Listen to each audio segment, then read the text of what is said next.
मोक्षमार्गस्य नेतारं भेतारं कर्मभूभृतां ज्ञातारं विश्वतत्त्वानां वन्दे तद्गुणलब्धये। आज हम करेंगे सूत्र नंबर 21 की चर्चा। भव प्रत्यय अवधि ज्ञान के भेद और उसका स्वामी। भव प्रत्ययोर्वधि देवनारकाणाम। भव प्रत्यय मतलब भव प्रत्यय नामक अवधि अवधि ज्ञान देवनार का नाम। इसमें देव और नारकियों को लिया गया है। देवों और नारकियों के भवती होता है। अवधि ज्ञान की दो भेद कितने हैं? अभी तक हमने पढ़ा था मति ज्ञान, श्रुत ज्ञान। अब क्या पढ़ रहे हैं? अवधि ज्ञान।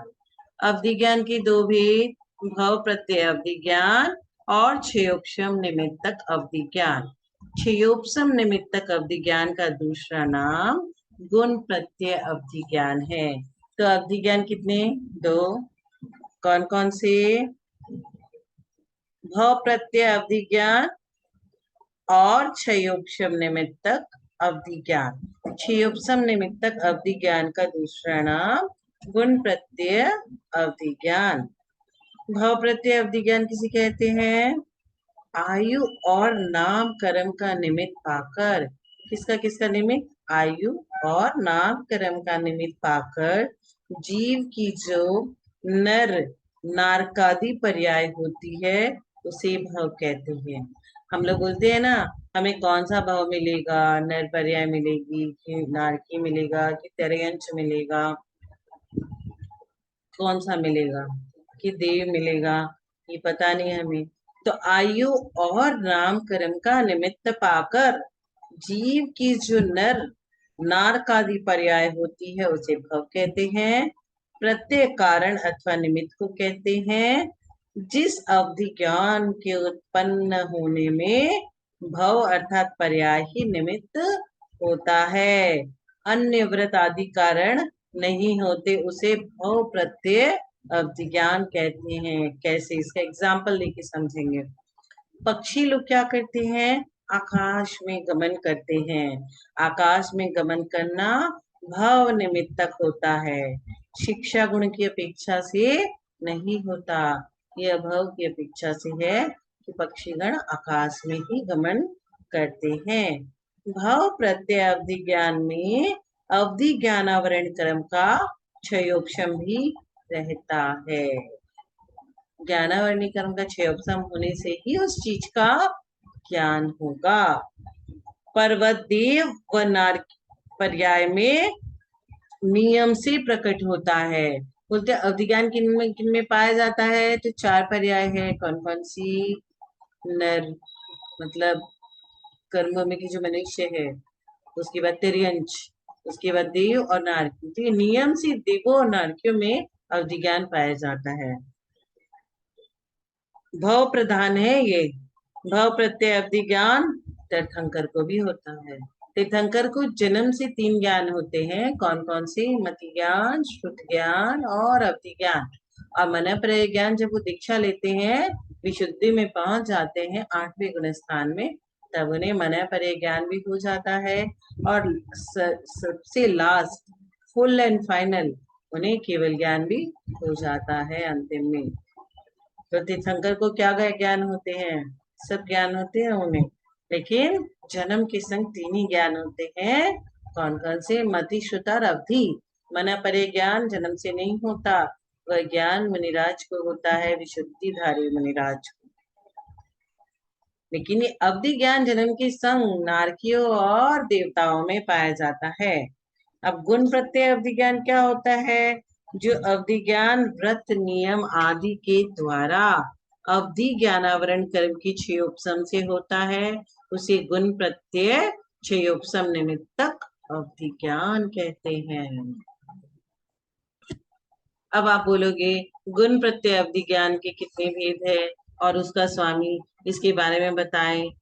तो क्षयोपम निमित्त षट विकल्प शेषाणाम। क्षयोपम निमित्त क्षयोपम निमित्तक अवधि ज्ञान षड विकल्प मतलब 6 भेदों वाला होता, और वह शेषानाम मने शेष कौन बचा? अभी हमने बात किया देव और नारकियों की, तब कौन बचा? मनुष्य और तिर्यंच। तो बाकी के जो ज्ञान है, क्षयोपम निमित्तक अवधि ज्ञान सट विकल्प 6 भेद वाला होता है, और वह शेषानाम यानी मनुष्य और नारकियों में, मनुष्य और तिर्यंचों में होता है। गुण प्रत्यय अवधि ज्ञान के 6 भेद, अब कौन कौन से भेद हैं ये हम लोग चर्चा करेंगे। अनुगामी, अनुगामी, अननुगामी, अनुगामी, अननुगामी, वर्धमान, हीयमान, अवस्थित और अनअवस्थित। अनुगामी किसे कहते हैं? जो अवधि ज्ञान सूर्य के प्रकाश की तरह दूसरे भव या क्षेत्र में भी जीव के साथ बना रहता है, जिंदगी के साथ भी और जिंदगी के बाद भी अपने स्वामी का अनुसरण करता है, उसे अनुगामी अवधि ज्ञान कहते हैं। ये बना रहता है। अननुगामी, जो अवधि ज्ञान दूसरे भव या क्षेत्र में जीव के साथ नहीं जाता। जैसे विमुख हुए पुरुष के प्रश्न के उत्तर स्वरूप दूसरा पुरुष जो वचन कहता है वह वहीं छूट जाता है। विमुख पुरुष उसको ग्रहण नहीं करता, वैसे ही अवधि ज्ञान भी वहीं पे छूट जाता है, उसे अननुगामी अवधि ज्ञान कहते हैं। अभी ये 6 तरह के 6 काइंड्स ऑफ अवधि ज्ञान हम जो क्षयपशम निमित्त तक पढ़ रहे हैं वो किनमें होता है? मनुष्य और तिर्यंचों को होता है। तो गुण प्रत्यय अवधि ज्ञान के 6 भेद। अनुगामी, अनुगामी मतलब जो बना रहता है एक भाव से दूसरे भाव में, और अनुगामी मतलब एक भाव से दूसरे भाव में नहीं जाता। वर्धमान, जो अवधि ज्ञान विशुद्ध परिणामों के कारण शुक्ल पक्ष की चंद्रमाओं की कलाओं की तरफ बढ़ता जाता है, अथवा वनाग्नि के समान, वनाग्नि मतलब वन में जंगल में आग लगती है तो वनाग्नि के समान वो आग बढ़ती जाती है, वैसे ये बढ़ता जाता है, उसे वर्धमान कहते हैं। और उसके विपरीत ही मान, जो अवधि ज्ञान संक्लिष्ट परिणाम के कारण कृष्ण पक्ष की चंद्रमा की कलाओं की तरह घटता जाता है, अर्थात सीमित ईंधन की अग्नि की तरह वह घट रहा है, उसे हीयमान कहते हैं। अवस्थित, जो अवधि ज्ञान सूर्य या तिल के समान एक सा रहता है, न घटता है न बढ़ता है, उसे अवस्थित कहते हैं। और अनअवस्थित, जो अवधि ज्ञान हवा से प्रेरित जल की तरंगों की तरह घटता बढ़ता रहता है, एक जैसा कभी नहीं रहता, उसे अनवस्थित अवधि ज्ञान कहते हैं। अन्य ग्रंथों में अवधि ज्ञान के 3 भेद भी कहे गए हैं, जैसे कि देशावधि, परमावधि और सर्वावधि। इसमें देशावधि ज्ञान चारों गतियों में हो सकता है, मनुष्य को, तिर्यंच को, देव को, नारकियों को, परंतु परमावधि व सर्वावधि ज्ञान चरम शरीरी मनुष्य को ही होता है। अब आप बोलोगे कि चरम शरीरी मनुष्य क्या होते हैं? चरम शरीरी मनुष्य क्या होते हैं? ये किन में पाया जाता है? तो चरम शरीरी मनुष्य में कौन कौन आते हैं? चरम शरीरी मनुष्य में नारायण, प्रति नारायण, कुलकर, तीर्थंकर, ये सब जो आते हैं ना, ये सब चरम शरीरी मनुष्यों में आते हैं। तो ये इनमें इनमें पाया जाता है। अब हमने क्या पढ़ा?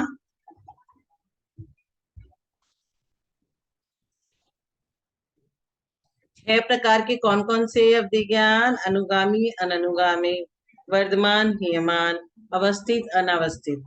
अनुगामी जो हमेशा बना रहे, और अननुगामी मतलब जो बन के छूट जाए, एक भाव में रहे दूसरे में नहीं रहे। और वर्धमान मतलब जो बढ़ता जाता है, हीयमान मतलब जो घटता जाता है। अवस्थित जो स्थिर, और अनवस्थित जो घटता बढ़ता रहता है, अभी कुछ हुआ फिर कुछ हो गया। तो ये क्षयोपम निमित्तक है।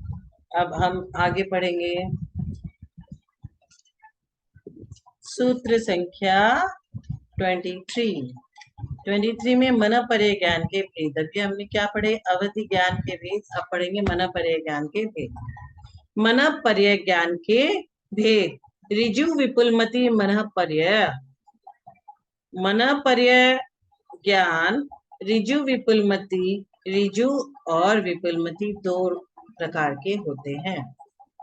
मन परे ज्ञान वीरांतराय और मन परे ज्ञानावरण कर्म की क्षयोपम एवं अंगोपांग नाम कर्म की अवलंबन से आत्मा में जो दूसरों के मन के संबंध से उपयोग जन्म लेता है उसी मन परे ज्ञान कहते हैं। मन परे ज्ञान किसे कहते हैं? आपके मन की बात को जान लेना, आपके अंदर क्या चल रहा है वो उसे पता चल जाएगा जो मन परे ज्ञानी होगा। तो मन परे ज्ञान कितनी तरह का? ऋजु और विपुलमति। ऋजुमति किसे कहते हैं? ऋजु का अर्थ ही सरल होता है। ऋजु मतलब सरल, निर्वर्तित, निष्पन्न व प्रगुण, सीधा। सरल मन, वचन, काय के द्वारा परकीय मनोगत अर्थ, मन में विचारी गई बातों को जानने वाला ऋजुलमति मन परे ज्ञान कहलाता है।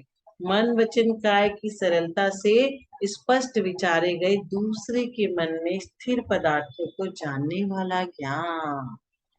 दूसरे के मन में क्या चल रहा है वह जान लेना ऋजुमति मन परे ज्ञान कहलाता है। और विपुलमति मन परे ज्ञान किसे कहते हैं? जो दूसरों के मन के सरल अथवा कुटिल रूप से चिंतित, अचिंतित, अद्वित, अर्धचिंतित रूप से स्थित रूपी पदार्थों को जानने वाला ज्ञान विपुलमति ज्ञान है। तो मन परे दो तरह के, ऋजुमति और विपुलमति। ऋजुमति सरल पदार्थों को जानता है और विपुलमति कुटिल पदार्थों को भी जानता है। ऋजुमति मन परे ज्ञान का काल एवं क्षेत्र क्या है? ऋजुमति मन परे ज्ञान काल की अपेक्षा से जगन्य से जीवों के 2-3 भावों को ग्रहण करता है।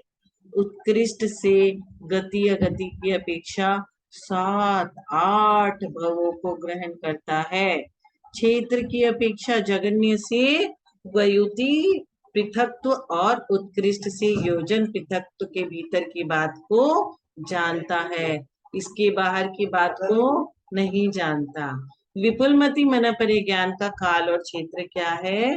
विपुलमति काल की अपेक्षा जगन्य से 7-8 भावों को ग्रहण करता है और उत्कृष्ट से गति अगति की अपेक्षा असंख्यात भावों को ग्रहण करता है।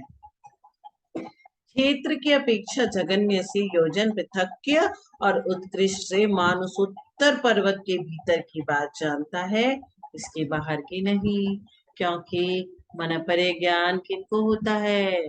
मन परे ज्ञान विशुद्धिधारी अष्टम गुण स्थानवर्ती मुनिराज को होता है। और वे जो मुनिराज है वो 2.5 दीप में ही स्थित होते हैं, जो हम कहते हैं 3 कम 9 करोड़ मुनिराज। वो कहाँ पाए जाते हैं? 2.5 दीप में। तो यह सब इसके बाहर की मानुषोत्तर पर्वत के बाहर की बात को नहीं जानता। तो ऋजुमति और विपुलमति मतलब सरल और जटिल। अब मन परे ज्ञान के भेद पकड़ लिए, लेकिन अब इसमें अंतर समझना जरूरी है कि ऋजुमति और विपुलमति में क्या अंतर है। तो 24 नंबर 10-30 में बताया गया है विशुद्धि प्रतिपाताभ्याम तद विशेषः, मतलब विशुद्धि और अप्रतिपात से ऋजुमति और विपुलमति में विशेषता है। कैसे? विशुद्धि के हिसाब से कैसे, ये हम समझेंगे। मन परे ज्ञानावरण कर्म का क्षयोपम होने पर आत्मा में जो निर्मलता आती है उसे विशुद्धि कहते हैं। ज्ञानावरणी कर्म का क्षयोपम होने से ज्ञान आता है। दर्शनावरणी कर्म का क्षयोपम होने से हम सब दर्शन कर सकते हैं। किसी भी कर्म का क्षयोपम होने से वह चीज मिलती है। तो मन परे ज्ञानावरण कर्म का क्षयोपम होने पर आत्मा में जो निर्मलता आती है उसे विशुद्धि कहते हैं। अप्रतिपात, गिरने का नाम प्रतिपात है और नहीं गिरना अप्रतिपात कहलाता है। अब समझेंगे ऋजुलमती और विपुलमती में अंतर क्या है। ऋजुमती स्थूल है, विपुलमती सूक्ष्म है। यह विशुद्धिकृत अंतर है। ऋजुमती की विशुद्धि कम होती है, विपुलमती की विशुद्धि अधिक होती है। अधिक विशुद्धि होने पर ही विपुलमती ज्ञान के द्वारा जाना जाता है और थोड़ी विशुद्धि होने से ऋजुमती हो जाता है। तो ऋजुमती स्थूल मतलब ऊपर ऊपर मोटे पदार्थों को, और विपुलमती सूक्ष्म सूक्ष्म ज्ञान है। कार्बन द्रव्य का अनंतवा अंतिम भाग सर्वार्धी का ज्ञान का विषय है। उसके भी अनंत भाग करने पर जो अंतिम भाग प्राप्त होता है वह ऋजुमती का विषय है। और ऋजुमती के विषय के अनंत भाग करने पर जो अंतिम भाग पास होता है वह विपुलमती का विषय है। अनंत के अनंत भेद ये उत्तरोत्तर सूक्ष्म विषय बन जाते हैं। इस प्रकार द्रव्य क्षेत्र काल की अपेक्षा विशुद्धि कही गई है तथा भाव की अपेक्षा विशुद्धि उत्तरोत्तर सूक्ष्म द्रव्य को विषय करने वाली होने से जान लेना चाहिए, क्योंकि इनके उत्तरोत्तर उत्कृष्ट क्षय उपशम रूप विशुद्धि पाई जाती है। ऋजुमती और विपुलमती में अंतर समझ रहे हैं। विपुलमती अप्रतिपाती है, क्योंकि विपुलमती मन परे ज्ञानी को नियम से केवल ज्ञान होता है। विपुलमती मन परे ज्ञानी जो भी होता है उसको नियम से केवल ज्ञान होगा और वह मुक्ति को पा लेगा। इतनी विशाल विशुद्धि से रहित नहीं, इतनी विशाल विशुद्धि से सहित मुनिराज को विपुलमती मना परे ज्ञान होता है जो उन्हें मोक्ष दिलाता है, मुक्ति दिलवाता है। ऋजुमती मना परे ज्ञानी के लिए ऐसा नियम नहीं है। ऋजुमती मना परे ज्ञानी है तो नियम से मोक्ष जाएगा, ये जरूरी नहीं है। पर विपुलमती मना परे ज्ञानी है तो वो नियम से मोक्ष जाएंगे। ऋजुमती मन परे ज्ञानी को केवल ज्ञान हो भी सकता है और नहीं भी हो सकता है। वह मोक्ष भी जा सकता है तथा वह स्वर्ग भी जा सकता है। लेकिन विपुलमती मुनिराज नियम से मोक्ष को जाएंगे ही जाएंगे। तो आज हमने क्या समझा। क्षयोपम निमित्त षड्विकल्प शेषाणाम जो मनुष्य तिर्यंचों को होता है, ये 6 प्रकार के अनुगामी अनुगामी वर्तमान नियमान अवस्थीय और अनावस्थित। और मनपरे ज्ञान के भी ऋजु विपुलमती मनपरे ऋजु ज्ञान और विपुलमती ज्ञान। ऋजुमती ज्ञान स्थूल रूप से, विपुलमती सूक्ष्म रूप से ज्यादा विशुद्धि वाले को विपुलमती और विपुलमती मोक्ष को दिला देता है। यहाँ तक सभी को समझ में आ गया। बोलो महावीर भगवान की जय। सभी को सादर जय जिनेन्द्र।